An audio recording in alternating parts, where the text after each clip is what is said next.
tidak beres, merasakan kerasnya hati. Di antara tanda-tanda kerasnya hati misalnya kita ketika baca Quran susah untuk terenyuh dengan ayat-ayat yang kita lantunkan, ya. Hati seakan-akan tidak tergerak dengan apa yang kita baca, ya. Bahkan kita sendiri malas untuk membuka lembaran-lembaran Al-Quran. Malasnya kita untuk membaca Al-Quran itu tanda bahwasanya hati kita keras, hati kita bermasalah. Secara umum para ulama menyebutkan di antara tanda kerasnya hati adalah malas untuk beribadah. Malas untuk beribadah. Hati ini keras, mau diajak untuk beribadah terasa sangat berat, ya. Tapi ketika diajak untuk melihat hal-hal yang tidak bermanfaat, maka begitu semangat hati ini. Kemudian di antara tanda kerasnya hati sebagaimana dijelaskan oleh para ulama adalah sulitnya untuk menangis, ya. Mata ini sulit untuk mengeluarkan air mata. Tidaklah mata ini sulit untuk mengeluarkan air mata kecuali karena hatinya bermasalah. Hatinya bermasalah. Oleh karenanya kita merasakan hal ini. Kita sadar bahwasanya hati kita bermasalah, keras. Di antara juga misalnya di antara tanda bahwasanya hati ini keras, misalnya salat sulit untuk khusyuk. Sudah berusaha untuk khusyuk akan tapi hati ini tidak mau khusyuk. Sudah upaya kita lakukan, ya, kiat-kiat sudah kita tempuh, namun hati ini tidak bisa khusyuk, ya, atau sulit untuk khusyuk. Ini tanda bahwasanya hati ini bermasalah.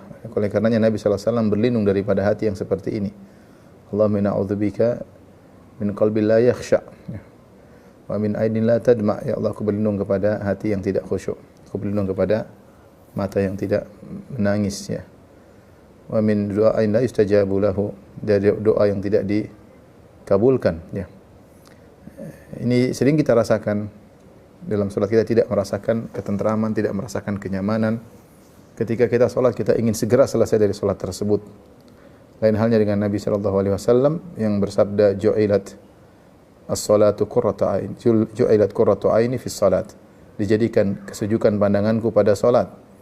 Dialah Rasulullah sallallahu alaihi wasallam yang berkata kepada Bilal, "Ya Bilal, arihna bis salat." Wahai Bilal, istirahatkanlah kami, nyamankanlah kami, tenteramkanlah kami dengan salat, yaitu kumandangkan azan. Ya, sementara sebagian kita, tentunya tidak semua, melakukan salat dengan berat. Ini berarti menunjukkan ada masalah dengan hatinya. Kemudian sebagian kita ada yang ketika bersikap dengan sesama dengan kaku, dengan keras, ya. Tidak ada rasa iba terhadap orang-orang yang lemah. Terkadang sikap keras dia lakukan terhadap pembantunya, terhadap supirnya, ya, terhadap orang-orang bawahannya. Kata-kata kasar begitu cepat keluar. Sikap-sikap yang menunjukkan perendahan. Ini semua menunjukkan kerasnya hati. Kalau seorang hatinya lembut, tentunya tidak demikian. Dari sini kita akan membahas tentang kerasnya hati, sebab-sebabnya, dan juga bagaimana cara kita untuk melembutkan hati kita. Dan para ulama mereka perhatian tentang masalah ini. Karena lembutnya hati adalah sumber kebahagiaan. Lembutnya hati membuat kita nyaman untuk beribadah. Lembutnya hati membuat kita mudah untuk mengingat akhirat. Lembutnya hati membuat kita mudah untuk beramal soleh dan menjauhkan diri dari kemaksiatan. Contoh seperti kitab yang ditulis oleh Al-Imam Al-Bukhari dalam sahihnya, yaitu Kitabur Riqaq, ya. Kitabur Riqaq maknanya adalah yaitu hal-hal yang melembutkan hati, mengobati hati yang keras, ya. Dan banyak ulama menulis tentang pembahasan seperti ini. Dan di antara ulama yang menulis akan hal ini adalah Al-Imam Al-Allamah Al-Hafidh Zainuddin Ibn Rajab Al-Hambali dalam sebuah risalah tipis yang beliau beri judul Dhammu Qaswatil Qalb, ya. Dhammu Qaswatil Qalb, yaitu risalah tentang celaan terhadap hati yang keras. Nah, dalam buku ini beliau akan menyebutkan tentang celaan terhadap hati yang keras, kemudian juga tentang sebab-sebab hati yang keras, kemudian terakhir beliau tutup dengan cara mengobati hati yang keras. Maka pada kesempatan pagi ini saya mengajak para pemirsa sekalian untuk kita mengambil faedah dari risalah yang tipis yang sangat baik yang ini merupakan obat bagi kita semua. Yang kita semua merasakan tentang penyakit ini ya, penyakit kerasnya hati ini ya. Dan nampak dampak dari kerasnya hati kita terhadap ya kegiatan kita sehari-hari. Malasnya kita beribadah, kerasnya kita mungkin terhadap keluarga, terhadap anak-anak, tidak mudah terenyuh melihat orang-orang yang susah, tidak mudah merasa iba terhadap orang-orang di sekitar kita, dan banyak penyakit-penyakit yang kita lakukan bersumber dari kerasnya hati. Baik, pertama dalam risalah ini beliau menyebutkan tentang celaan Allah terhadap orang-orang yang hatinya keras. Dalam Al-Quran Allah menyebutkan beberapa ayat di mana Allah mencela orang-orang yang hatinya keras. Di antaranya dalam surat Al-Baqarah ya, ayat 74 kata Allah Subhanahu wa taala, "Tsumma qasat qulubukum min ba'di dzalik fahiya kal hijarati aw ashaddu qaswah." Kemudian setelah itu hati kalian menjadi keras, dan hati kalian yang keras tersebut seperti batu atau lebih keras daripada batu. Kemudian Allah menjelaskan bagaimana hati kalian bisa lebih keras daripada batu. Allah jelaskan, wa inna minal hijarati lama yatafajjaru minhul anhar. Karena di antara batu ada yang keluar darinya sungai ya, keluar air yang deras darinya. Batu tersebut yang begitu keras ternyata pecah bisa keluar sungai darinya. Wa inna minha lama yashaqqaqu fayakhruju minhul ma. Dan di antara batu ada yang timbul pecah kemudian keluar air ya, tetapi tidak sampai mengalir seperti sungai, tapi keluar air menunjukkan ada kelembutan pada batu tersebut. Wa inna minha lama yahbitu min khasyatillah. Dan di antara batu ada yang mungkin tidak pecah, tidak berlobang, tapi dia jatuh dari ketinggian karena takut kepada Allah Subhanahu wa taala. Ini adalah perumpamaan yang luar biasa yang Allah ceritakan tentang hati-hatinya orang Yahudi. Bagaimana hati-hati mereka menjadi keras. Min ba'di dzalik, setelah Allah memperlihatkan kepada mereka banyak sekali mukjizat-mukjizat. Kalau kita baca sejarah para nabi, tidak kita dapati nabi yang paling banyak mukjizatnya seperti Nabi Musa alaihissalam. Artinya selain Nabi Muhammad sallallahu alaihi wasallam. Nabi Musa alaihissalam memiliki mukjizat yang sangat banyak dibandingkan nabi-nabi yang lain berdasarkan maklumat yang sampai kepada kita. Dan itu mukjizat tersebut dilihat oleh Banu Israel, orang Yahudi. Mulai dari Nabi Musa alaihissalam mengeluarkan tangannya sehingga keluar cahaya. Di antara juga bagaimana tongkat yang dilemparkan Nabi Musa alaihissalam kemudian menjadi ular, kemudian makan ular-ular yang kecil. Bagaimana kemudian Allah datangkan berbagai macam musibah kepada Fir'aun dan kaumnya, ya, mulai dari banjir besar yang merusak tanaman mereka, mulai dari banyaknya kodok-kodok yang datang masuk ke rumah-rumah mereka, kutu-kutu yang mengganggu kehidupan mereka, sampai sumber-sumber air mereka berubah menjadi darah. Ini semua disaksikan oleh Bani Israel. Kemudian juga mukjizat yang hebat ya, ketika mereka dikejar oleh Fir'aun dan bala tentaranya, kemudian Nabi Musa dengan tongkatnya mukul lautan, kemudian terbelah di hadapan mata mereka. Ini sangat dahsyat. Kemudian akhirnya mereka selamat. Kemudian bagaimana Fir'aun masuk, kemudian Nabi Musa memukulkan tongkatnya kedua kali, maka kemudian Fir'aun dan bala tentaranya melihat tenggelam dalam laut merah tersebut, dan itu semua dilihat oleh wa antum tanzurun, dan kalian Bani Israel melihat kejadian itu semuanya ya. Ini semua mukjizat-mukjizat. Kemudian setelah itu Allah selamatkan jasad Fir'aun dan mereka melihat mukjizatnya. Setelah itu dalam perjalanan ada awan yang menaungi mereka sehingga mereka selalu dalam kondisi dingin. Wa dhallalna 'alaikumul ghamama, kami bawakan awan sehingga mereka selalu dalam kondisi teduh. Kemudian mereka juga minta makanan, Allah turunkan manna dan salwa. Subhanallah, mukjizat yang terus menerus ya. Mukjizat terus menerus.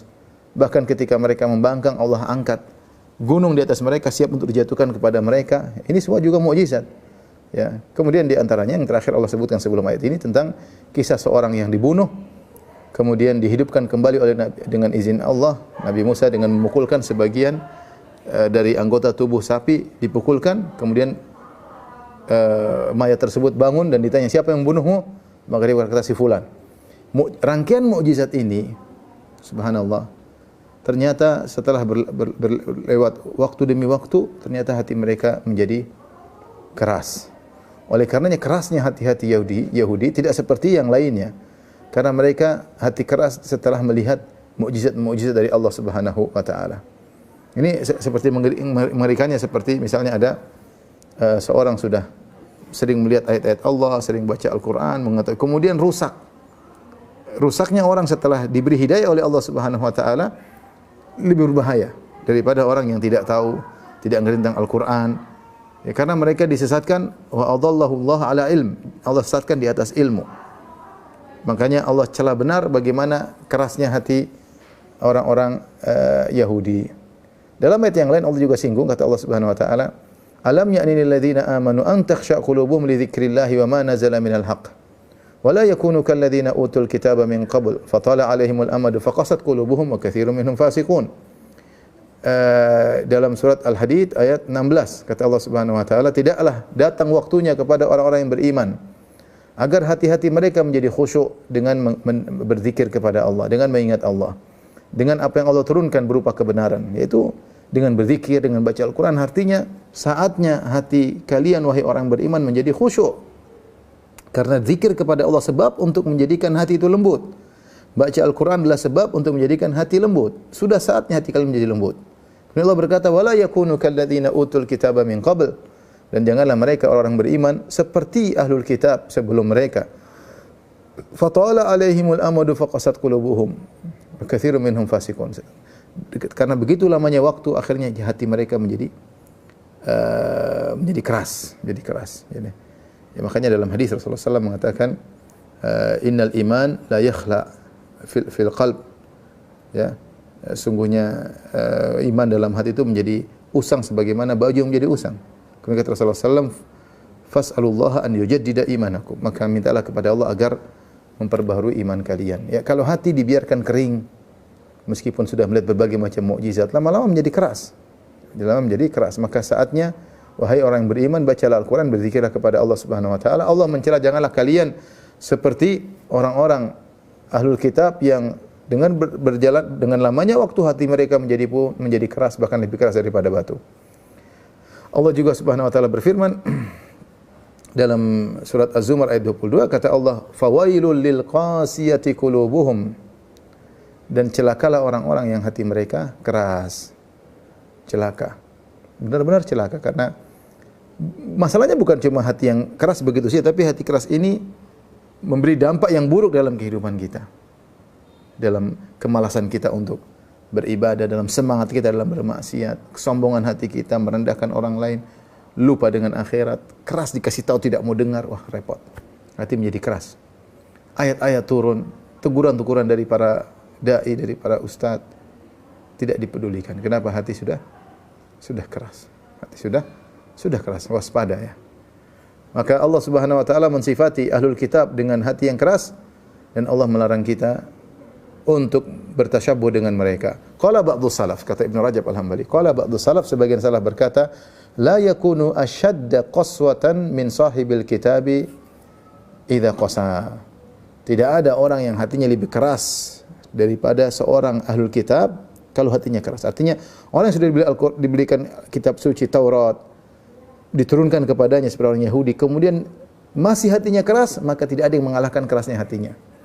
Maka saya bilang demikian juga orang yang sudah diberikan Al-Quran, sudah baca Al-Quran, kemudian tiba-tiba hatinya keras, setelah jelas kejelasan ayat-ayat Allah, kemudian hatinya masih keras, maka tidak ada yang mengalahkan kerasnya hati orang seperti ini.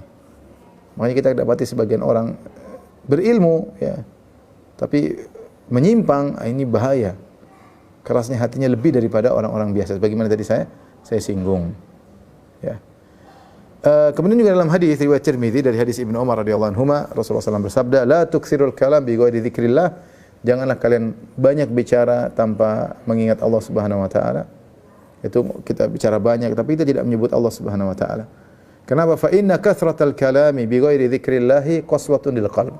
Karena banyak bicara tanpa menyebut Allah Subhanahu wa taala menimbulkan kekerasan pada qalbu. Wa inna ab'adan nasi 'anillahi al-qalbul qasi. Sungguhnya manusia yang paling jauh dari Allah adalah yang hatinya keras, Kemudian juga dalam Musnad Al-Bazzar dari Anas dari Nabi sallallahu alaihi wasallam, beliau berkata, arba'atun minasyaqa. 4 perkara yang merupakan kesengsaraan. Jumudul ain, mata yang kaku, tidak bisa menangis. Kaku, mau dilembutkan tidak bisa. Tidak bisa. Wa qasawatul qalb, dan qalbu yang keras. Wa tulul amal, dan angan-angan yang tinggi. Wal hirsu 'ala dunya, dan semangat untuk meraih dunia, ya, tamak dalam dunia. Inilah 4 perkara yang merupakan kesengsaraan. Artinya apa? Ini yang membuat orang tidak bahagia. Mata yang sulit untuk menangis membuat orang tidak bahagia. Hati yang keras, dia sombong, dia merasa dia betul, tidak. Orang yang hatinya keras, sombong, merendahkan orang, susah untuk terjun dengan ayat Allah, ini orang tidak bahagia. Meskipun zahirnya mungkin kelihatannya dia bahagia. Tulul amal, terlalu banyak angan-angan, kapan mau bahagia? Angan-angannya panjang melulu, tidak pernah kecita-citaan dicapai. Dan tamak terhadap dunia membuat orang tidak bahagia. Allah sudah kasihkan sesuatu, dia tidak pernah qanaah, terus dan terus dan terus. Ya. Bahkan Malik bin Dinar rahimahullah berkata, "Ma dhuriba 'abdun bi uqubatin a'zam min qaswatil qalb." Tidaklah hamba diberi hukuman yang lebih berat daripada dikeraskan hatinya. Ini bahaya, ya. Kita merasa musibah yang menimpa kita hanyalah terkait dengan dunia kita. Dan ini banyak orang menyangka musibah terkait dengan dunia. Misalnya harta hilang, anak meninggal, kecopetan misalnya, atau sakit, atau ekonomi lagi lesu. Ini musibah-musibah. Semua terkait dengan musibah dunia. Dan itu menyedihkan memang. Tapi ada musibah yang lebih parah. Musibah terkait dengan agama kita. Ya. Musibah terkait dengan agama kita. Bahkan Malik bin Dinar tadi berkata, tidak ada hukuman yang Allah berikan kepada seorang yang lebih besar daripada kerasnya hatinya. Makanya Nabi SAW berdoa dalam doanya, ya, wala taj'al dunya la taj'al musibatana fi dinina. Ya Allah, janganlah engkau menjadikan musibah kami terkena agama kami. Yaitu kalau musibah kenakanlah kepada dunia kami. Tapi kalau musibah sudah kena agama, di antaranya hati menjadi lesu, hati menjadi keras, malas ibadah, semangat bermaksiat, berleha-leha untuk bermaksiat kepada Allah Subhanahu wa taala, buang-buang umur. Ini musibah, ya. Terkait dengan agama kita. Oleh karena di antara syair yang pernah diucapkan oleh Ibnu Qayyim rahimahullah taala, beliau pernah berkata, wallahi law salimat qulubuna la taqatta'at asafan minal hirmani, ya. Maknanya seperti itu kata beliau, demi Allah, seandainya hati kita ini bersih, ya, seandainya hati kita itu baik, la taqatta'at asafan minal hirmani, maka hati kita akan merasa sedih ketika kita tidak bisa melaksanakan ibadah. Artinya kalau kita ketinggalan salat subuh, ketinggalan salat berjamaah, kita sedih. Hari ini kita tidak baca Al-Qur'an, kita sedih. Kita ketiduran tidak sempat salat malam, kita sedih. Berarti hati kita masih selamat, ya. Ya. Tapi kalau kita tinggalkan ketaatan, hati kita nggak ada masalah, ini hati kita masalah berarti. Kita meninggalkan tidak salat malam, kemudian tidak baca Quran, hari-hari lewat begitu saja, melihat yang haram kita biasa-biasa saja. Ini berarti musibah mengenai agama kita. Ya, kata Ibnu Qayyim tadi, kalau seandainya hati kita bersih, la taqatta'at asafan minal hirmani, maka hati kita akan merasa sedih ketika terhalangi dari perbuatan ketaatan kepada Allah Subhanahu wa taala, ya. Demikian juga Hudzaifah Al-Mar'ashi berkata, ma usiba ahadun bi musibatin a'zam min qasawati qalbihi. Tidaklah seorang diberi musibah yang lebih dahsyat daripada musibah kerasnya hatinya, ya. Ini semua ayat-ayat dan hadis-hadis serta perkataan para salaf tentang hati yang keras. Yang mau tidak mau kita harus akui, banyak di antara kita yang hatinya seperti ini. Mungkin tingkatan kekerasan tidak seperti orang-orang Yahudi, insyaallah, tetapi ada kekerasan hati yang kita sadari dampaknya dalam kehidupan kita sehari-hari. Baca Quran tidak terenyuh, bangun salat malam begitu malas, tidak ada kerinduan untuk bermunajat dengan Allah Subhanahu wa taala. Hobinya membaca berita-berita dunia, berita akhirat tidak pernah dibaca sama sekali. Kalau sudah duduk nonton film, betahnya luar biasa. Tapi kalau baca Al-Quran langsung ngantuk. Itu kita, sebagian kita, ya. Yang menunjukkan bahwasanya hati kita bermasalah. Taib, ikhwan dan akhwat yang rahmatillah subhanahu wa ta'ala, Kemudian Ibn Rajab Al-Hambali rahimahullahu taala membahas tentang asbabu al-qaswati. Wa amma asbabul qaswati fakathiran. Kata beliau sebab-sebab hati ini keras banyak. Ini harus kita perhatikan. Apa sih sebab-sebab hati ini keras? Karena ketika kita berusaha menghindarkan diri dari sebab-sebab kerasnya hati, sungguhnya kita sedang melakukan tindakan preventif untuk melembutkan hati kita. Hati kita sudah baik, ada tindakan preventif. Jangan sampai kita hati keras. Bagaimana supaya tidak keras? Maka kita harus mengenali sebab-sebab kerasnya hati untuk kita hindari. Ini lebih manjur daripada kalau hati sudah keras kemudian kita obati. Maka mengenal sebab-sebab hati yang keras untuk dihindari adalah tindakan preventif agar hati ini tidak menjadi keras. Taib, di antaranya beliau sebutkan tadi sudah disinggung kasratul kalami bi ghairi dzikrillah. Kama fi hadits Ibnu Umar as-sabiq. Banyak bicara tanpa mengingat Allah Subhanahu wa taala. Ya. Ini menyebabkan hati ini keras. Kita ngomong ngalor ngidul ke sana ke kemari, kita tidak iringi dengan berzikir kepada Allah. Minimal kita baca doa kafaratul majlis. Subhanakallah bihamdik asyhadu an la ilaha illa anta astaghfiruka wa atubu ilaik. Paling tidak demikian. Kita baca doa kafaratul majlis agar mungkin ada kesalahan-kesalahan dalam omongan kita diampuni oleh Allah Subhanahu wa taala. Banyak omong tanpa disertai dengan mengingat Allah Subhanahu wa taala, ini menyebabkan hati menjadi keras. Kemudian yang kedua, di antara sebab kerasnya hati, naqdul ahdi ma Allah taala, yaitu membatalkan janji kepada Allah Subhanahu wa taala. Yang Allah sebutkan hal ini kepada orang-orang Yahudi, kata Allah Subhanahu wa taala dalam surat Al-Maidah ayat 13, "Fabima naqdihim mitsaqahum la'annahum wa ja'alna qulubahum qasiyah." Karena sebab mereka membatalkan janji mereka kepada Allah, kami pun melaknat mereka. Wa ja'alna qulubahum qasiyah, dan kami jadikan hati mereka menjadi keras. Ini sebab utama Allah menjadikan hati seorang menjadi keras karena dia membatalkan janjinya kepada Allah Subhanahu wa taala. Sebagian ulama menyebutkan karena orang-orang Yahudi telah berjanji untuk menjelaskan isi Taurat, dan di antara isi Taurat adalah penjelasan tentang sifat-sifat Nabi Muhammad sallallahu alaihi wasallam. Akan tapi mereka menyembunyikan penjelasan tersebut. Padahal mereka tahu itulah kebenarannya. Ya. Tatkala mereka menyembunyikan kebenaran tersebut, berarti mereka membatalkan janji mereka kepada Allah ingin menjelaskan isi Taurat. Akhirnya Allah melaknat mereka dan Allah pun menjadikan hati mereka menjadi keras. Ya. Maka seorang hati-hati kalau sudah berjanji kepada Allah Subhanahu wa taala, maka hendaknya dia jangan sampai membatalkan janjinya kepada Allah Subhanahu wa taala. Qala Ibnu Aqil yawman fi wa'dhihi. Ibnu Aqil Al-Hambali pernah berkata suatu hari ketika dia memberi nasihat bujangan, dia berkata, "Ya man yajidu min qalbihi qaswah." Wahai orang yang mendapati pada kalbunya ada kekerasan, yang mendapati keras hatinya. Ihdar an takuna naqatta ahdan, hati-hati waspada, jangan sampai engkau telah membatalkan janjimu kepada Allah. Fa inna Allah yaqul, sungguhnya Allah telah berfirman, "Fa bima naqdhihim mitsaqahum." Dan karena mereka telah membatalkan janji mereka. Ya. Ini waspada ya. Jangan sampai seperti orang Yahudi yang membatalkan janji mereka kepada Allah. Di antaranya pembatalan janji mereka kepada Allah dengan tidak menjelaskan tentang sifat-sifat Nabi sallallahu alaihi wasallam yang termaktub dalam Taurat ya. Mereka sembunyikan demi kemaslahatan mereka ya.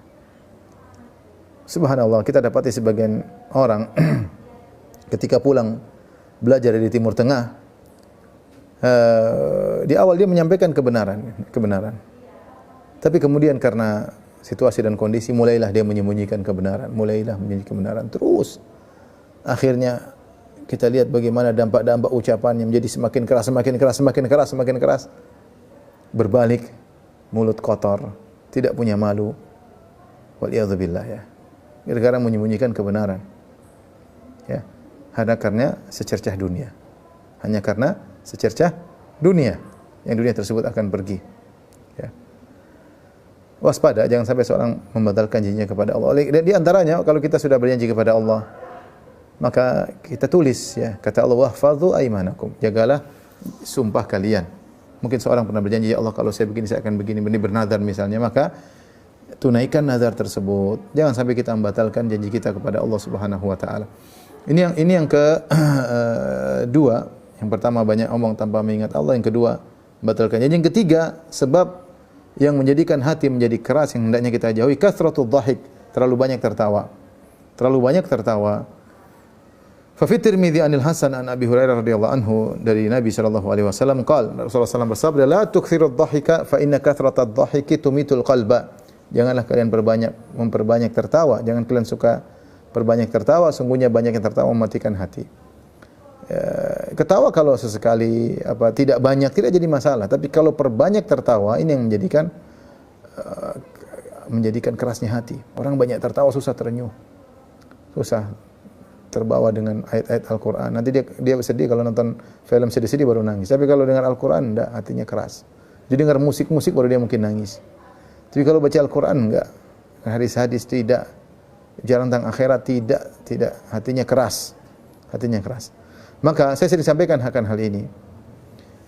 Betapa banyak orang mencari kebahagiaan dengan melihat klip-klip yang menimbulkan tertawa. Memang ada kebahagiaan, ada kelezatan. Tapi kalau dia banyak seperti ini, hatinya menjadi keras. Makanya kita bisa lihat kenyataan Allah tampakkan di bumi, di atas muka bumi ini betapa banyak orang yang pelawak, ya, hati mereka keras, ya, kehidupan mereka rusak, terkena narkoba, masalah dengan keluarga, ya, macam-macam ya, ya. Ada yang sampai membunuh diri. Ya. Padahal kalau kita lihat mereka orang yang paling bahagia, namun tidak, karena hati mereka keras, tiap hari buat ide bagaimana cara bikin orang tertawa. Dia sendiri hatinya keras, dan dia buat orang lain hatinya keras. Orang terbahak terpingkal-pingkal. Ya. Mungkin duduk berjam-jam untuk ini Nabi yang larang. Nabi yang larang. Demikian juga sebagian dai menjadikan lawakan sebagai jualannya. Ya. Saya tidak menganjurkan orang untuk mendengar ceramah-ceramah seperti ini. Dia tidak menjadikan hatinya lembut. Memang kalau diceramain ketawa-ketawa terus hatinya lembut, kemudian mendengar apa yang dia sampaikan oleh orang tersebut, dai tersebut, ya. Ya. Kalau dia bilang ini hukumnya haram sambil tertawa melulu, kalau sekali tidak apa-apa, itu bumbu dalam ceramah, oke lah. Tapi kalau dari A sampai Z ketawa melulu, apakah orang yang mendengar akan menjalankan nasihatnya? Susah. Ya. Rasulullah yang melarang la tukthiru ad-dhahik, jangan berbanyak tertawa. Fa inna kathratad dhahiki tumitul qalb. Sungguhnya banyak tertawa itu mematikan hati. Belum lagi sebagian mereka membuat cerita-cerita yang misalnya isinya kebohongan ya, untuk membuat tertawa ya. Saya kemarin begini, saya kemarin ke sana, saya ketemu ini, padahal tidak benar. Tidak benar. Lucuan-lucuan yang buat-buat ya. Maka hati-hati, kita ingin hati kita bahagia. Yang kita rusak kebahagiaan hati kita sudah lembut, jangan rusak dengan banyak tertawa. Tertawa oke, sekali, dia seperti bumbu. Kalau kebanyakan seperti garam, kebanyakan jadi asin, tidak enak. Ya, hati menjadi keras. Kalau hati udah keras, ya itu repot. Enggak terenyuh dengan ayat Al-Quran, ya repot. Demikian dalam hadis yang lain Rasulullah SAW bersabda, kathratud dhahik tumitul qalba. Bahwasanya banyak tertawa hanya mematikan hati. Berikutnya kata beliau, minha kathratul akal wala siyama in kana minasyubhati awil haram. Dan di antaranya adalah terlalu banyak makan. Terlebih lagi ketika dia makan dari hasil yang syubhat dan hasil yang haram. Ya. Ini di antara perkara yang buat hati menjadi keras ketika seorang ya terlalu banyak makan, tidak berhenti dari makan, ya, jarang membuat perutnya kosong ya. Wa dzakara al-Marruzi fi Kitabil Wara' qala qultu li Abi Abdullah. Al-Marruzi dalam kitabnya Al-Wara' mengatakan, aku bertanya kepada Imam Ahmad Abu Abdullah, yajidu rajul min qalbihi riqqatan wa huwa syaba' qala ma aram. Apakah seorang kenyang kemudian dia mendapati kekenyangan, dia mendapati dalam hatinya ada kelembutan?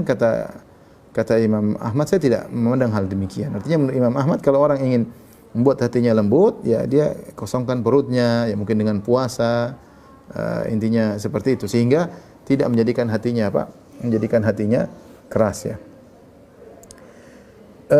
Kemudian wa minha kathratuz dzunub. Kata beliau juga di antara yang mengeraskan hati adalah sebab kerasnya hati kathratuz dzunub, banyaknya dosa. Qala ta'ala kalla bal rana ala qulubihim ma kanu yaksibun. Kata Allah, bahkan hati mereka dipenuhi dengan ran. akibat perbuatan yang mereka lakukan. Kata Allah, makanu yaksibun, dosa yang mereka lakukan menjadikan hati mereka dipenuhi dengan ron. Itu kotoran. Kotoran. Sebagaimana dijelaskan dalam satu hadis, Rasulullah SAW bersabda, Innal mu'min idza adnaba kanat nuqtatun sauda fi qalbihi. Seorang mukmin kalau melakukan dosa, maka dosa tersebut menjadi titik hitam di kalbunya. Fa in taba wa naza'a wastaghfara suqila qalbu. Kalau dia bertobat, beristighfar, maka noda hitam tadi dibersihkan dari kalbunya. Wa in zada zadat. Kalau dia semakin berdosa, maka semakin banyak titik hitam, noda hitam dalam kalbunya. Hatta ya'luwa qalbahu, sampai akhirnya noda hitam tadi menutupi kalbunya.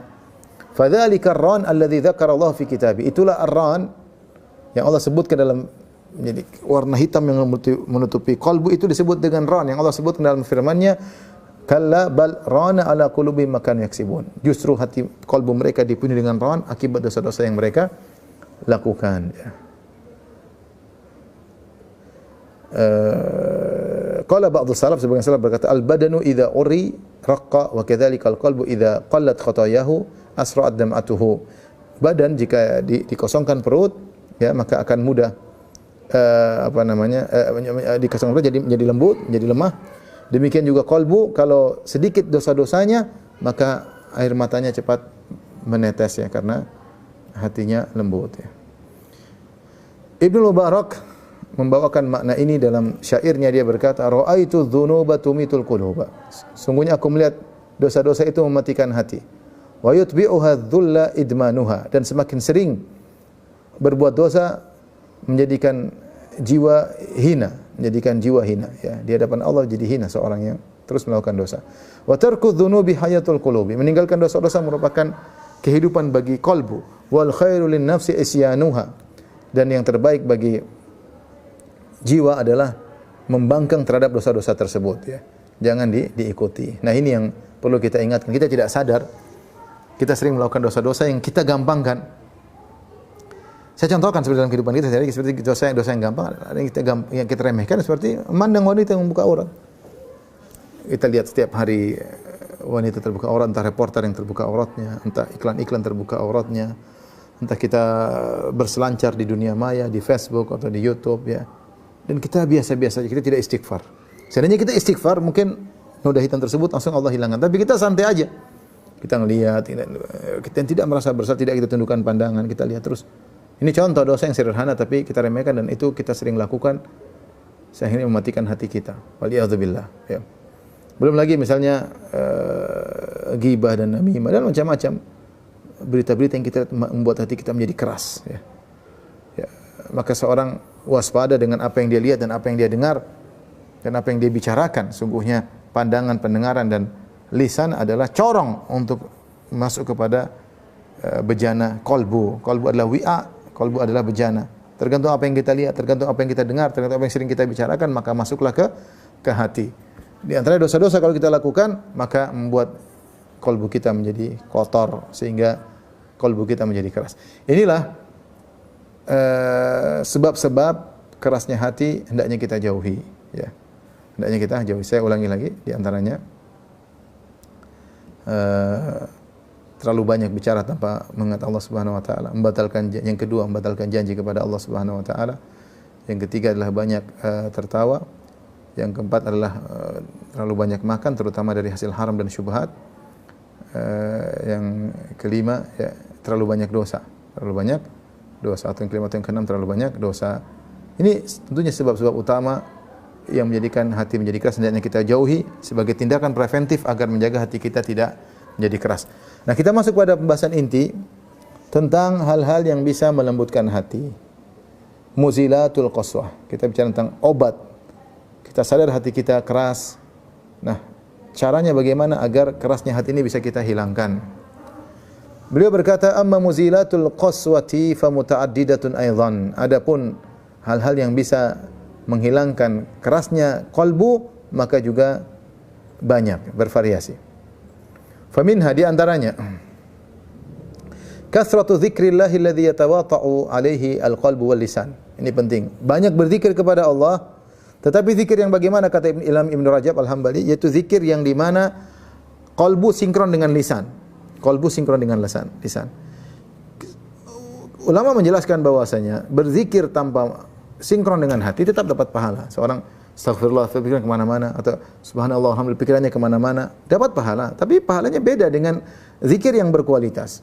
Zikir yang berkualitas, zikir yang mengkonektingkan antara lisan dengan kolbu. Ini yang jarang kita perhatikan. Kita berzikir pagi petang, pikiran kita kemana-mana. Kita baca Quran, pikiran kemana-mana. Kita tahu-tahu khatam, tahu-tahu selesai juz sekian. Kita tidak menjiwai hati kita dalam membaca ayat-ayat Allah tersebut. Beda kalau kita zikirnya astagfirullah, astagfirullah, astagfirullah. Tidak usah jauh-jauh, ketika kita salat saja, kemudian kita subhanallah, sambil kita renungkan makna subhanallah, pasti kita merasakan perbedaan dalam kalbu kita. Nikmat ketika berzikir subhanallah, subhanallah, subhanallah, alhamdulillah. Sama saja, waktu yang akan kita tempuh sama saja. Cuma ketika kita berzikir, otak kita, pikiran kita sedang sinkron, sedang connecting atau tidak. Itu kita ngatur, cuma kita kadang nggak mau, kita sambil buru-buru, sambil zikir, lihat WA, repot seperti itu, repot. Ini tidak melembutkan hati. Yang melembutkan hati adalah zikir yatawata'u alaihi alqalbu wal lisan, zikir yang lisan dan hati sinkron. Al-Mu'alla bin Ziyad berkata, "Inna rajulan qala lil Hasan." Ada seorang bertanya kepada Hasan Al-Basri rahimahullah taala, "Ya Aba Sa'id, wahai Abu Sa'id," kunyanya Hasan, "Ashku ilaika qaswata qalbi," aku mengeluhkan kepada engkau kerasnya hatiku. Qala adnihi minadz dzikr, dekatkanlah qalbumu kepada zikir. Zikir mengingat Allah mendatangkan kelembutan jiwa. Di antaranya baca Al-Quran, ya. Di antara zikir yang agung adalah baca Al-Quran. Kata Wahab bin Al-Ward, "Nadharna fi hadzal hadits falam najid syai'an araqqa li hadhihi al-qulub wala ashadda istijlaban lil haqqi min qira'atil Qur'an liman tadabbarahu." Kami mengamati tentang hadis ini, maka kami tidak mendapati suatu yang lebih menjadikan hati menjadi lembut dan lebih cepat mendatangkan kebenaran seperti membaca Al-Quran bagi orang yang mentadabburinya. Dia mempersyaratkan, kalau ingin hati cepat lembut, di antara cara paling praktis, paling cepat baca Quran, tetapi dengan tadabbur. Bukan sekedar baca saja. Kita semua kadang-kadang Ramadan baca, oke, tidak apa-apa, tidak masalah. Mungkin kita baca Imam Syafi'i ketika bulan Ramadan, baca Quran sehari khatam 2 kali. Tapi dia Al-Imam Syafi'i rahimahullah. Dia ngerti bahasa Arab dan dia tahu tafsir Al-Quran, sehingga meskipun dia baca cepat, dia langsung bisa langsung mengerti isinya. Kita beda, kita IQ kita rendah, ya. Kemudian kita tidak bisa cepat mengakses apa yang kita baca. Kita tidak tahu bahasa Arab, maka perlu kita baca Al-Quran dengan tadabbur, ya. Kata Ibnu Mas'ud radhiyallahu taala anhu, "Khifu inda ajaibihi." Berhentilah ketika kau mendapati keajaiban-keajaiban Al-Quran. Ya, jangan baca cepat-cepat, kata Ibnu Mas'ud radhiyallahu taala anhu. Kita ingin baca Al-Quran seperti itu sambil kita hayati maknanya, apalagi kita bisa baca tafsirnya. Ini cepat menjadikan hati menjadi lembut. Ya. Wa qala Yahya bin Mu'adz wa Ibrahim Al-Khawwas. Yahya bin Mu'adz dan Ibrahim Al-Khawwas berkata, "Dawaul qalbi khamsatu asya'." Obat hati itu ada 5. Qiraatul Quran bitafakkur. Yang pertama dia beliau sebutkan adalah baca Al-Quran dengan tafakkur, dengan perenungan. Makanya Ibnu Qayyim berkata, "Qiraatu ayatin wahidatin bitafakkur wa tadabbur wa ta'aqqul khairun minal khatmah bi ghairi tadabbur." Membaca satu ayat saja tapi dengan perenungan dan penghayatan dan tadabbur lebih baik daripada khatam Quran tapi tidak dipahami maknanya. Ya. Ini beliau berkata 5 sebab obat bagi hati. Yang pertama, qiraatul Quran bitafakkur, baca Quran dengan tafakkur. Yang kedua, wa khala'ul batan, yaitu kosongkan perut itu dengan puasa atau yang semisalnya. Wa qiyamul lail, salat malam, ini juga melembutkan hati. Wa tadarru' inda sahar, berdoa ketika di waktu sahar, berdoa di waktu sahur, angkat tangan menangis kepada Allah Subhanahu wa taala. Yang kelima, wa mujalastus salihin, bermajelis, sering bergaul dengan orang-orang saleh, melembutkan hati, ya. Karena mereka mengucapkan kata-kata yang baik, mereka membuat ingat kepada Allah, mereka beramal ma'ruf bernahi mungkar, maka dengan bergaul dengan orang-orang saleh menjadikan hati menjadi lembut. Wal aslu fi izalati qaswatil qulubi dzikr qauluhu ta'ala. Adapun dalil tentang bahwasanya dengan berzikir akan menghilangkan kerasnya hati, itu firman Allah, "Alladzina amanu wa tatma'innu qulubuhum bi dzikrillah, ala bi dzikrillah tatma'innul qulub." Dan orang-orang yang beriman dan hati mereka menjadi tenang Dengan mengingat Allah Subhanahu wa taala, ketahuilah dengan berzikir kepada Allah, hati menjadi tenteram. Allah juga berfirman, Allahu nazzala ahsanal hadithi kitaban mutasyabihan mathaniya taqsha'iru minhu juludul ladzina yakhshawna rabbahum thumma talinu juluduhum wa qulubuhum ila dzikrillah. Allah yang menurunkan perkataan yang terbaik itu Al-Qur'an sebagai suatu kitab yang mutasyabih, yang mirip-mirip kokohnya, indahnya, mathani yang berulang-ulang isinya, tentang surga, tentang neraka berulang-ulang. Taqsha'iru minhu juludul ladzina yakhshawna rabbahum, dan orang-orang takut kepada Allah mereka bergetar ketika membaca Al-Qur'an. Thumma talinu juluhum wal qulubum ila dzikrillah, kemudian kulit mereka menjadi lembut, hati mereka menjadi lembut menuju kepada zikir kepada Allah. Ini dalil bahwasanya berzikir kepada Allah menjadikan al-qulub talin, menjadikan hati menjadi lembut. Demikian juga firman Allah, alam ya'nil ladzina amanu an takhsha qulubuhum li dzikrillah. Bukankah tidakkah telah tiba saatnya bagi orang yang beriman untuk khusyuk hati mereka dengan mengingat Allah Subhanahu wa taala, wa ma nazala minal haq, dengan apa kebenaran yang Allah turunkan dalam Al-Qur'an. Jadi jangan disepelekan berzikir, sebab utama untuk melembutkan hati. Ya, kita sudah hati kita berpenyakit. Namun zikir bagaimana? Zikir yang berkualitas. Zikir yang di mana qalbu sinkron dengan lisan, connecting dengan lisan. Dalam riwayat yang mursal disebutkan, inna hadhil quluba la tasda'u kama yasda'ul hadid. Sungguhnya hati ini berkarat, bisa mengalami karatan sebagaimana besi mengalami karatan. Benar. Hati ini kalau dibiarkan menjadi semakin berkarat tadi. Dan perlu dibersihkan. Qila fama jila'uha. Bagaimana bersihkannya? Tilawatu kitabillah wa kathrati dzikrih, dengan baca Al-Qur'an dan banyak mengingat Allah Subhanahu wa taala. Baik, kita telah menyelesaikan sebab pertama, yaitu berzikir kepada Allah, zikir yang berkualitas. Semakin ingat kepada Allah maka hati kita semakin bersih. Tapi yang kedua, al-ihsan ilal yatam wal masakin, yaitu berbuat baik kepada anak-anak yatim dan orang-orang miskin. Ini juga sebab untuk melembutkan hati. Jangan disepelekan, ya. Dari Abu Hurairah, anna rajulan syaka ila Rasulillah sallallahu alaihi wasallam. Ada seorang mengeluh kepada Rasulullah sallallahu alaihi wasallam, qaswata qalbihi, bahwa hatinya keras. Rasulullah SAW mengatakan, apa jawaban Nabi? In ahbabta an yalina qalbuka famsah ra'sal yatim wa atimil miskin. Kalau kau ingin lembut qalbumu, maka usapkanlah kepalamu di kepala, tanganmu di atas kepala anak yatim, dan berilah makan kepada fakir miskin. Subhanallah. Ketika kita mengusap tangan kita kepada anak yatim, betapa rasa bahagia yang dia dapatkan. Anak yatim dia tidak punya orang tua, dia tidak menunggu ada yang mengusap kepalanya, ya. Ketika dia mendapatkan seorang perhatian, kalau dia menangis, dia mau lapor pada siapa? Anak yatim, kasihan. Ketika kita perhatian sama dia, kita berikan kebahagiaan, Allah akan berikan kebahagiaan pada hati kita. Fakir miskin, kita terenyuh, kita iba sama dia, kita kasih makan, ya, maka akan berpengaruh kepada hati kita. Ini perintah Nabi SAW, agar kalau kau ingin hatimu lembut, maka jangan disepelekan. Jangan disepelekan. Oleh karena dulu para salaf mereka terkadang sengaja untuk mengambil orang miskin, makan bersama dia, bersama orang miskin tersebut, agar hati ini menjadi bersih, jauh dari kesombongan dan keangkuhan. Sehingga terkadang mereka duduk sama orang miskin ngobrol, terkadang mereka seperti disebutkan dari cucu-cucu Nabi Hasan atau Husain, manggil orang miskin makan dengan dia. Makan bersama, duduk bersama, ya. Dalam rangka apa? Untuk menjaga hati. Ya, hati ini mudah sekali sombong, mudah sekali keras, mudah sekali kaku. Ya, dunia yang gemerlap bisa membuat hati keras, jabatan yang tinggi buat hati menjadi kaku, orang bisa berubah tiba-tiba. Subhanallah, waliyadzubillah. Ya, maka di antaranya adalah kita perhatian sama anak yatim dan beri makan kepada fakir miskin. Taib,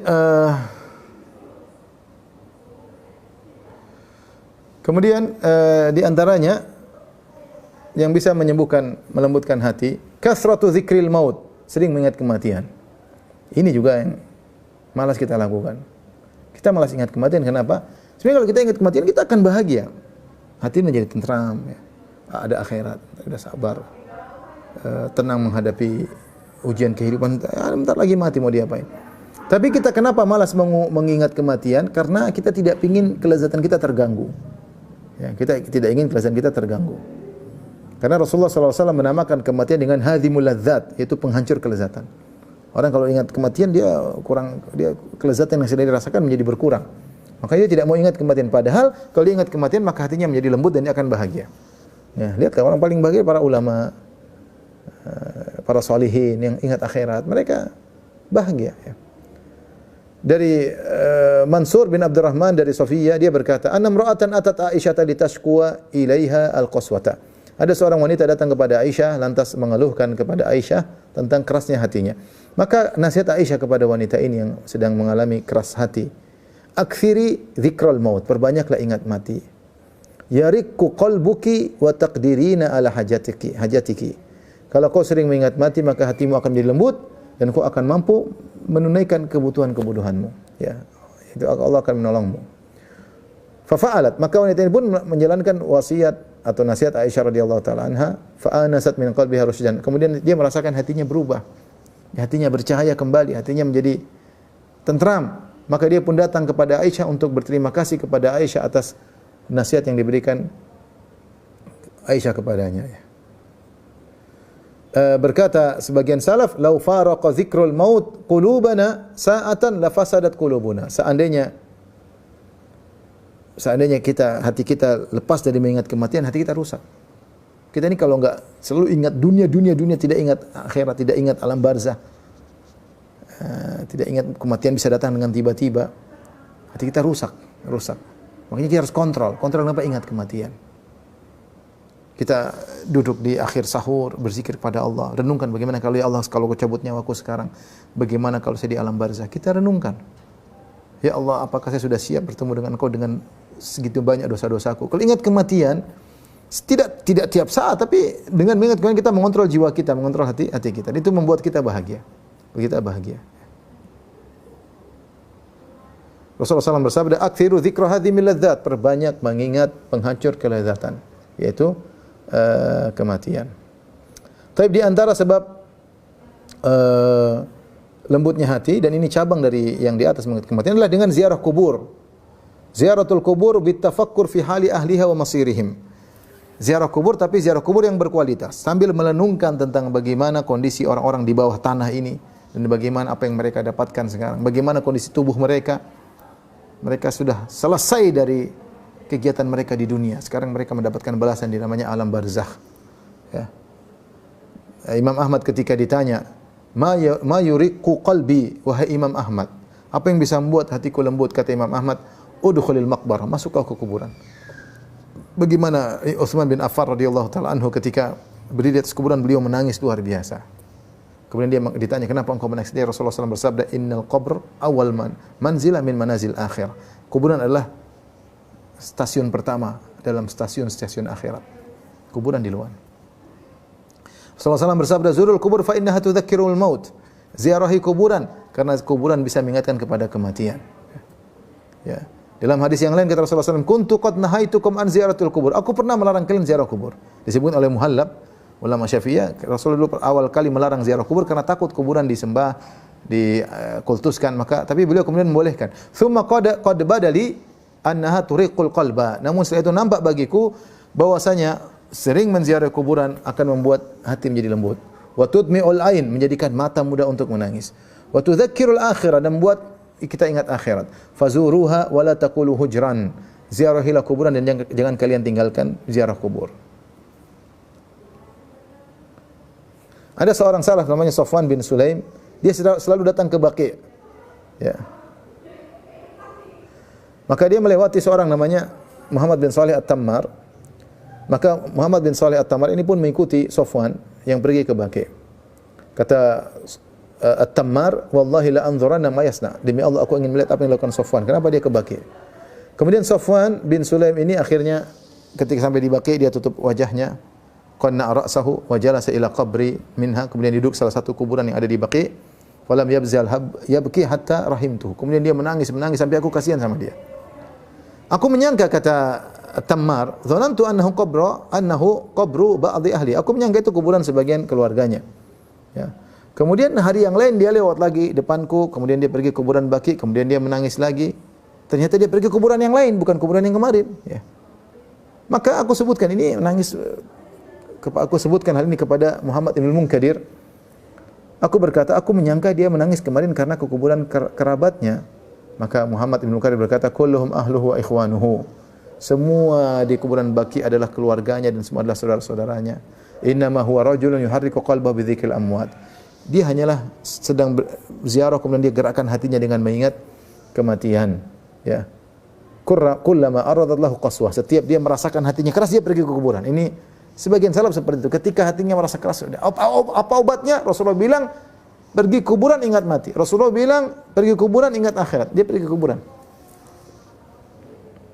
Ini yang tidak jarang kita lakukan. Ibu-ibu sana kemari ke mall melulu. Kapan kemudian ingat kematian?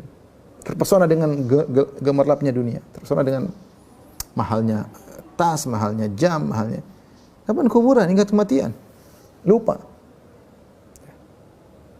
ya. Tentu masalah ziarah kubur ada khilaf, tapi jika jarang-jarang wanita tidak terus-terusan, ya sebagian ulama membolehkan hal tersebut, ya. Tapi intinya tidak mengingat kematian tidak harus ke kuburan. Seorang duduk merenungkan tentang bagaimana alam barzah bisa membuat dia ingat kepada kematian, ya. Kemudian juga disebutkan ada seorang wanita yang sudah tua dari kabilah Abdul Qais, dia sering datang ke kuburan. Maka dia pun dicela, kenapa nenek-nenek ini sering ke kuburan? Dicela. Dia berkata, nenek ini berkata, innal qalbal qasiyya idza jafa lam yulayyinhu illa rusumul bila. Sungguhnya hati yang keras itu kalau sudah kaku maka tidak ada yang bisa melembutkannya kecuali, ya, yaitu manusia-manusia yang telah sirna, tulang belulang yang ada di dalam tanah. Wa inni la atil kubur wa ka'anni anzuru ilaihim. Aku datang ke kuburan sambil aku membayangkan seakan-akan aku melihat mereka. Wa qad kharaju min baini atbaqiyah, seakan-akan mereka keluar dari kuburan tersebut. Wa ka'anni anzuru ila tilkal wujuhil mutaghayyirah. Kemudian aku lihat seakan-akan lihat wajah yang sudah berubah, yang mungkin sudah rusak, ada dimakan cacing dan macam-macam, ya. Subhanallah, yang mereka dulu hidup bersamaku. Aku bayangkan itu semua. Wa ila tilkal alkfanid danisah.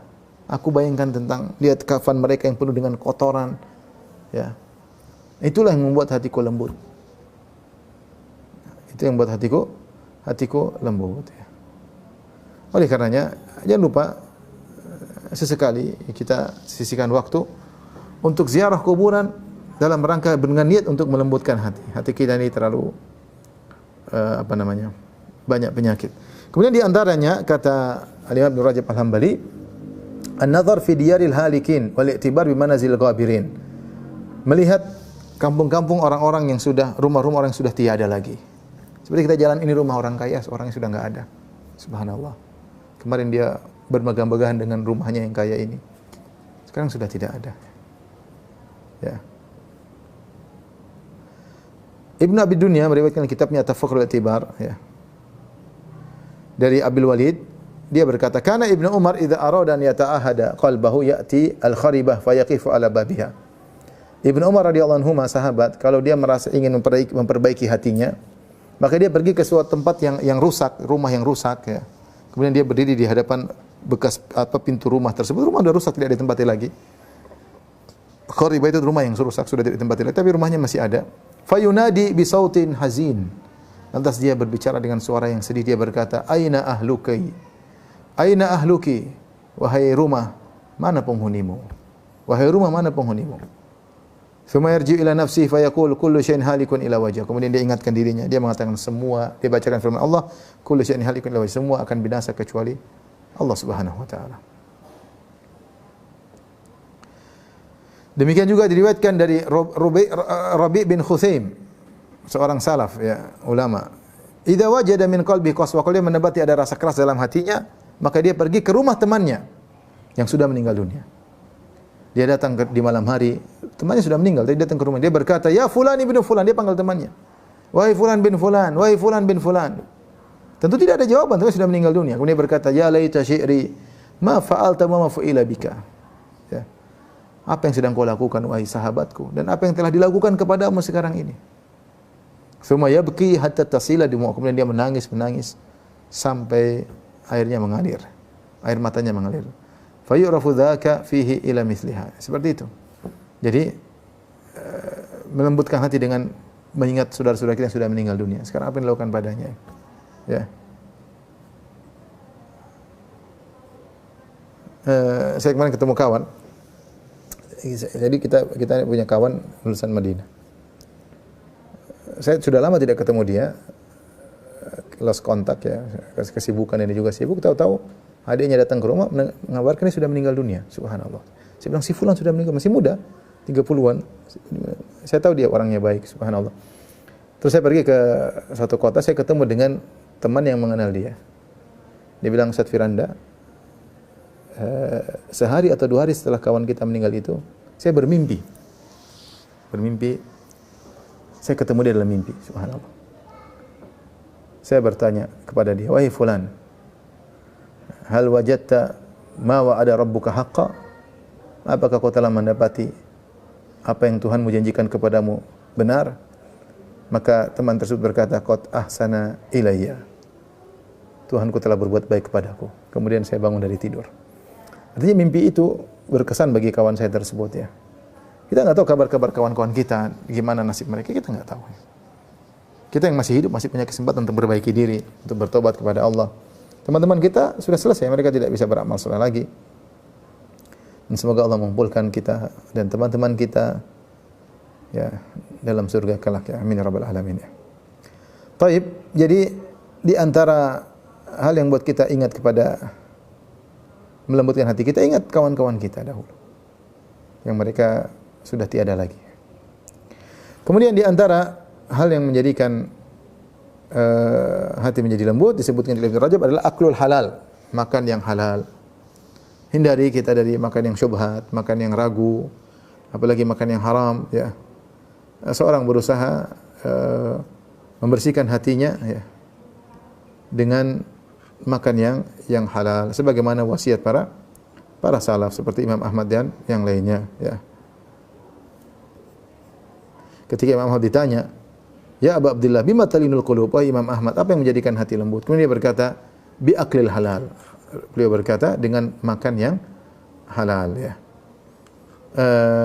Inilah hadirin Allah Subhanahu wa taala yang bisa kita sampaikan dari risalah Dhammu Qaswatil Qalb karya Imam bin Rajab Al-Hambali rahimahullah taala. Semoga Allah menjaga hati kita, membersihkan hati-hati kita ya, menghilangkan kekakuan dan kekerasan dalam hati kita agar kita bisa bertemu Allah Subhanahu wa taala dengan hati yang bersih. Amin ya rabbal alamin. Wallahu taala alam bisawab.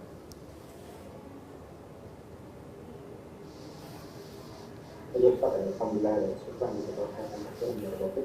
ada beberapa pertanyaan yang Ustaz boleh izin saya akan bacakan. Bismillahirrahmanirrahim. Ustaz, saya ingin bertanya, bagaimana agar bisa mengajak suami hijrah ke dalam ilmu syar'i atau tentang hukum-hukum syar'i? Karena saya juga terkadang memberikan nasihat-nasihat kepada suami, ujungnya dengan berdebat-debat. Dan setelahnya saya takut jika suami marah dan saya tidak mendapatkan ridho dari suami. Mohon nasihatnya Ustaz. Allah alam bisawab. Tentunya pertama berdoa kepada Allah Subhanahu wa taala. Berdoa kepada Allah Subhanahu wa taala. Jangankan suami yang muslim, bahkan saya pernah dengar cerita langsung dari salah satu orang yang ikut pengajian ya. Dia cerita dia dulu kafir ya. Tapi kemudian istrinya dapat hidayah. Kemudian istrinya sholat malam tiap malam selama 3 bulan. Tiba-tiba setelah 3 bulan Allah kasih dia hidayah tanpa ada sebab. Dan dia sangat benci dengan Islam. Cerita sama saya langsung, saya sangat benci sama Islam. Dan saya marah sampai setiap malam dia bangun ganggu saya tidur ya. Di puncak-puncak saya kebencian ketika dia mengatakan saya ingin menceraikan istri saya. Di malam itu saya ingin menceraikan. Tiba-tiba besok Allah kasih hidayah. Maksud saya doa itu kuat ya. Kata Imam Syafi'i, atahza bid-du'a'i wa tasdarihi wa ma tadri bima sana'a ad-du'a'u. Ya, apakah kau meremehkan doa dan kau menggampangkannya? Tidak kau tahu apa yang bisa dilakukan oleh doa. Dia adalah panah yang dilepaskan di tengah malam, ya, dan suatu saat akan mengena. Oleh karenanya, seorang istri sering mendoakan suaminya dalam salat malamnya, bangun, ya Allah, berilah hidayah kepada suamiku. Dan dia bersabar. Dia bersabar. Yang membolak-balikkan hati adalah Allah Subhanahu wa taala. Sudah banyak bukti, kita pasrahkanlah kepada Allah, berdoa kepada Allah. Kita enggak bisa ngatur hati suami kita. Yang bisa ngatur adalah Allah. Tapi dengan tangisan, dengan keseriusan, mudah-mudahan Allah membukakan hati. Jadi perlu kesabaran. Allah ingin keseriusan kita dalam berdoa kepada Allah Subhanahu wa taala. Nah, kemudian jangan lupa kita mulai kenalkan kalau ada teman kita punya suami yang mungkin senang dengan pengajian, kita kenalkan dengan dengan suami kita. Atau kita main ke rumahnya, undang makan, mulai ngobrol. Biasanya dengan ada pertemanan mudah mempengaruhi. Sebagaimana perkataan pepatah orang-orang Arab, as-sahibu sahib, maksudnya teman itu menggeret. Ini banyak orang jadi kenal ngaji gara-gara pertemanan. Kalau kita ngobrol suami kita susah, karena kita dikatakan sok pintar lah. Suami kita juga tahu aib-aib kita, susah ya.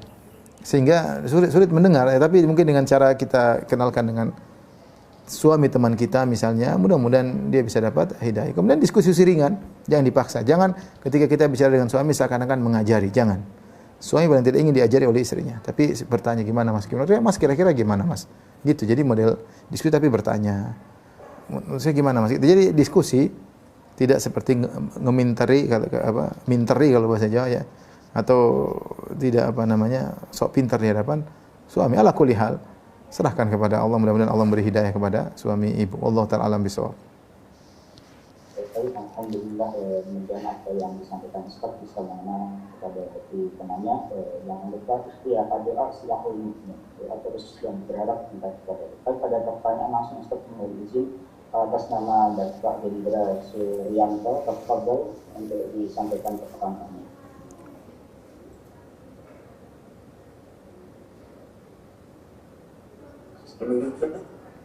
Silakan Pak. Izin bertanya Pak Ustaz. Silakan Pak Hendra. Bagaimana kalau kita punya pimpinan dan pimpinan kita kafir dan setiap hari kerjanya marah-marah terus Pak, yang kata-katanya kasar gitu Pak. Bagaimana seperti itu Pak? Jadi Pak. Pimpinan kita yang kasar, suka marah-marah. Ya. Kasihan, mungkin dia kafir. Oh kafir. Ya, mungkin dia tidak bahagia. Tidak ada salahnya kita ngobrol sama dia. Pak, jangan. Kita punya hak untuk, atau kita lihat orang lebih atas dia, mungkin kasih masukan. Tidak ada masalah. Kita maksudnya jangan pasrah dengan kondisi yang ada. Sabar tetap. Tapi sabar itu tidak berarti pasrah. Kita berusaha melakukan perbaikan. Makanya para Rasul dikatakan ulul fasbir kama sabara ulul azmi minar rusul. Kata Allah, wahai Rasulullah, bersabarlah sebagai mana ulul azmi. Ulul azmi itu adalah pemilik tekad yang kuat. Para nabi mereka bersabar dan bukan mereka pasrah, mereka terus berdakwah. Kalau sini enggak boleh dakwah di sana, di Mekah tidak boleh pergi ke Taif, kalau harus diusir pergi ke Madinah. Terus bagaimana para nabi, Nabi Muhammad SAW dan para nabi yang lain terus sabar. Jadi sabar namun ada usaha perbaikan. Maka nasihat saya ya sudahlah, kita bilang orang kafir mungkin tidak baik, mungkin dia menderita batinnya sehingga dia lampiaskan dengan ngomel-ngomel melulu. Tapi tidak ada apa-apa kita datang dengan cara yang baik, beberapa orang ngobrol sama beliau, Pak, apakah begitu caranya Pak, kita kurang nyaman. Enggak ada salahnya. Atau kita sampaikan kepada yang lebih atas, kita tidak nyaman bekerja. Kalau kita tidak nyaman, khawatirnya pekerjaan tidak bisa maksimal, tidak bisa optimal. Sebenarnya namanya usaha. Atau berdoa sama Allah agar hatinya menjadi lembut dan dapat hidayah. Allah alam bisawab. Ya, sama-sama. Baik. Jika ada yang mau bertanya secara langsung lagi Ustaz atas nama Bapak Rehan, silakan untuk disampaikan pertanyaan. Assalamualaikum Ustaz. Waalaikumsalam warahmatullahi wabarakatuh. Apa saya mau nanya Ustaz? Kalau misalnya ada seseorang agamanya cukup baik, terus dia ya mengucapkan salam gitu lah, agama cukup baik, cuma di sisi lain orang ini misalnya untuk buat makan riba gitu terus kan suka apa? Suka makan riba terus misalnya suka ngomongin orang dalam Tuhan sampai sekarang, dari dulu sampai sekarang. Nah itu apa kita cukup biarin aja atau kita cukup doakan aja gitu kan, biar dia tuh dilembutkan, gak makan riba lagi, dia gak ngomongin orang. Nah terus karena kok kalau kita mendoakan orang lain ya Zat ya, itu ke diri kita malah nggak terjadi gitu Zat. Nah, kita diuji. Kita diuji dengan ujian yang sama. Oh iya, oke. Enggak, maksud saya kalau kita doakan bagus, kita doakan. Kalau setiap kita doakan saudara kita kan, kata Nabi SAW, malaikat berkata walaka bimithal. Semoga engkau juga mendapatkan seperti yang kau doakan kepada saudaramu ya. Oleh karenanya seorang kalau ingin dimudahkan, dia doakan saudaranya supaya dimudahkan, sehingga nanti dia juga dimudahkan. Tapi intinya kawan tersebut dinasihati, kalau kelihatannya sulit untuk menerima, didoakan. Jadi kita gabungan antara doa dengan nasihat. Ya, tidak cukup nasihat saja dan tidak cukup doa saja, kita gabungan keduanya selama memungkinkan. Kalau terkenal dia keras kepala, sulit menerima, dia marah-marah, udah doain aja. Doain saja, siapa tahu Allah bukakan hatinya di suatu hari ya. Wallahu alam bisawab ya. Ya, Ustaz, ada pertanyaan lagi secara langsung izin. Atas nama Ibu Setna Fitriani, Bapak Dewi untuk disampaikan Pak. Assalamualaikum warahmatullahi wabarakatuh, Ustaz. Waalaikumsalam. Ustaz, di sini saya mau mohon nasihatnya. Saya kan mempunyai saudara laki-laki, dan di antara tanda-tanda orang yang hatinya keras banyak terdapat kepada beliau. Di antaranya itu susahnya ia melaksanakan ibadah seperti sholat, puasa, dan mengaji. Padahal sudah banyak datang teguran Allah kepadanya, seperti kesulitan-kesulitan yang banyak ia hadapi dalam setiap masalahnya. Tapi ia masih enggan untuk kembali kepada Allah. Terus di antaranya itu ia sering kesulitan dalam memutuskan sesuatu, memilih sesuatu. Ia sering dihantui dengan keraguan-raguan. Jadi di sini saya mohon nasihatnya, Ustaz, karena saya masih awam dan masih kurangnya ilmu dalam mendakwahkan kebenaran tersebut kepada kakak saya. Mohon nasihatnya, Ustaz. Memang agak berat ketika seorang adik bicara dengan kakak, tetapi justru terkadang itu yang masuk ya. Ketika kita tadi saya katakan, kita duduk sebagai adik, kita bilang, "Kak, saya sayang sama kamu," sampai kita nangis, itu saya kadang-kadang masuk ya. Daripada teman kadang-kadang ya. Tapi tadi kita posisinya jangan seperti lebih pintar daripada dia. Kita duduk, saya lihat bagaimana saya punya ide, Kak, ini terserah kakak sih. Jadi ngobrol dekat dengan kakak. Siapa lagi yang perhatian sama kakak kita kalau bukan kita ya. Siapa lagi perhatian sama saudara kita kalau bukan kita. Mengharap orang lain perhatian belum tentu. Tapi kiranya ya tidak ada cara ya, seperti berdoa sambil kita dekati, kita ngobrol ya. Tadi sama, jawaban saya sama, kenalkan dengan teman-teman yang baik ya. Mungkin dia belum dilihat jalannya, belum ada yang menuntunnya, belum ada yang membimbingnya. Kita minta sama misalnya punya itu, ada kakakmu enggak, tolong dekati kakak saya, minta, saya harap coba dekati kakak saya, coba undang makan atau ngobrol. Kalau dia enjoy, nanti insya Allah dia mulai sedikit-sedikit ngaji dan mulai sedikit-sedikit suka dengan ilmu. Tapi demikian Ustaz, mungkin sampai sini saja yang bisa saya sampaikan, kurang lebih saya mohon maaf. Semoga Allah Subhanahu wa taala melindungi kita semua dan semoga Allah kumpulkan kita di surganya kelak. Amin ya rabbal alamin. Wabillahi taufiq wal hidayah. Assalamualaikum warahmatullahi wabarakatuh.